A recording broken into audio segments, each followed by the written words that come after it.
ഇടതുപക്ഷ ജനാധിപത്യ മുന്നണി ഗവൺമെൻറ് വികസനത്തിൻ്റെ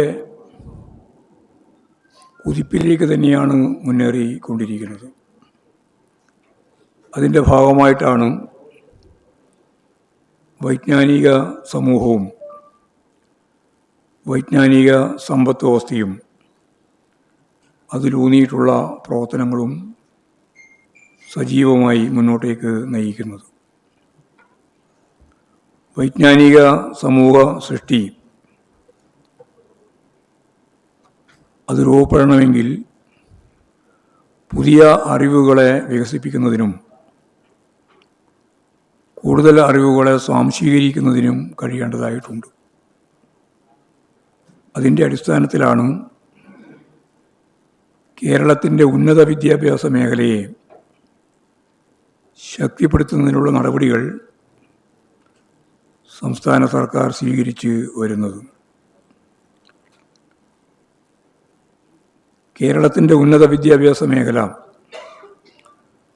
മെച്ചപ്പെടുത്തുന്നതിനു വേണ്ടിയുള്ള നടപടികളും സംസ്ഥാന സർക്കാർ സ്വീകരിച്ച് വരികയാണ്. പുതിയ കോഴ്സുകൾ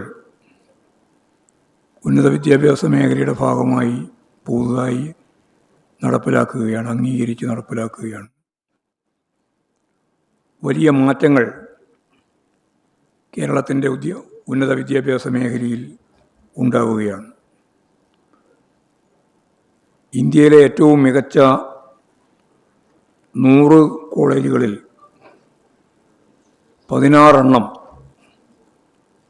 കേരളത്തിലാണ് ഉള്ളത്. അതേപോലെ ഏറ്റവും മികച്ച 20 സർവകലാശാലകളിൽ 3 കേരളത്തിലാണ്. നീതി ആയോഗിൻ്റെ ഒടുവിലത്തെ റിപ്പോർട്ടിൽ ഉന്നത വിദ്യാഭ്യാസ രംഗത്തെ മികവിന് കേരളത്തിന് പ്രത്യേക പ്രശംസ ലഭിച്ചിട്ടുണ്ട്. ഇത്തരത്തിൽ കേരള വികസനം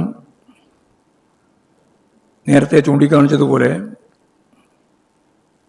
വൈജ്ഞാനിക സമൂഹമാക്കി രൂപപ്പെടുത്തി മുന്നോട്ടേക്ക് പോകുന്നതിൻ്റെ ഭാഗമായി ഉന്നത വിദ്യാഭ്യാസ മേഖലയെ വികസിപ്പിക്കുമ്പോൾ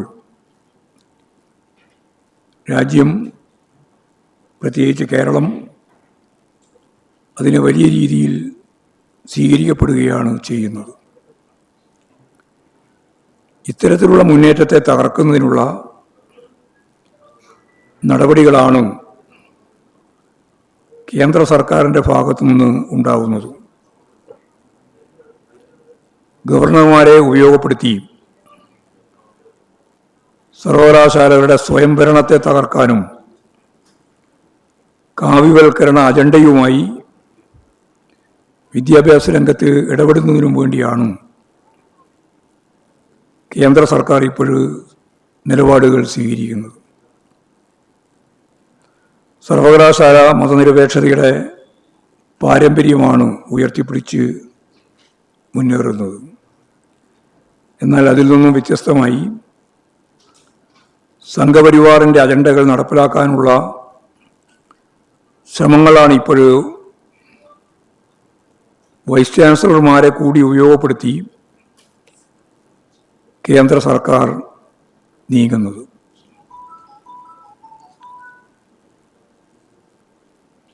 ഇവർ നിശ്ചയിക്കുന്ന വൈസ് ചാൻസലർമാർ തന്നെ സംഘപരിവാർ സമ്മേളനങ്ങളിൽ പങ്കെടുക്കുന്ന പ്രമുഖ വ്യക്തികളായിട്ട് മാറുന്നു എന്നുള്ളത് കേരളത്തിൻ്റെ ചരിത്രത്തിലെ സാധാരണ നിലയിൽ ആരും കാണാത്ത പുതിയ പ്രവണതയാണ്.